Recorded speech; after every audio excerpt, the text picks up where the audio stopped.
നയൻതാര, മാധവൻ, സിദ്ധാർത്ഥ് എന്നിവരെ കേന്ദ്ര കഥാപാത്രങ്ങളാക്കി എസ് ശശികാന്ത് രചിച്ച് സംവിധാനം ചെയ്യുന്ന ടെസ്റ്റ് എന്ന ചിത്രം റിലീസ് തീയതി പ്രഖ്യാപിച്ചു. ഏപ്രിൽ 4-ന് നെറ്റ്ഫ്ലിക്സിലൂടെയാണ് ചിത്രം സ്ട്രീമിംഗ് ആരംഭിക്കുക. ക്രിക്കറ്റ് മൈതാനത്തും അതിനപ്പുറവുമായി പരസ്പരം ബന്ധപ്പെട്ട് കിടക്കുന്ന 3 ജീവിതങ്ങളും അവർ തിരഞ്ഞെടുത്ത നിർബന്ധിതമായ തീരുമാനങ്ങളിലൂടെ അവർക്ക് ചുറ്റുമുള്ള എല്ലാ സാഹചര്യങ്ങളും എന്നേക്കുമായി മാറുന്നതാണ് സിനിമയുടെ പ്രമേയം. ഈ ചിത്രത്തിൽ നടി മീര ജാസ്മിനും ഒരു നിർണായക വേഷം ചെയ്യുന്നുണ്ട്. നെറ്റ്ഫ്ലിക്സിന്റെ ഈ വർഷത്തെ ആദ്യത്തെ ഒറിജിനൽ തമിഴ് റിലീസാണ് ഈ ചിത്രം.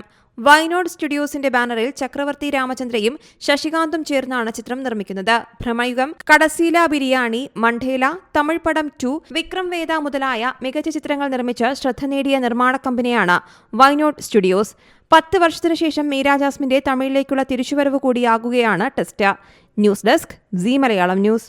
ഏറ്റവും പുതിയ വാർത്തകളും വിശേഷങ്ങളും വിരൽ തുമ്പിലറിയാൻ സീ മലയാളം ന്യൂസ് എല്ലാ ഡിജിറ്റൽ പ്ലാറ്റ്ഫോമുകളിലും ലഭ്യം.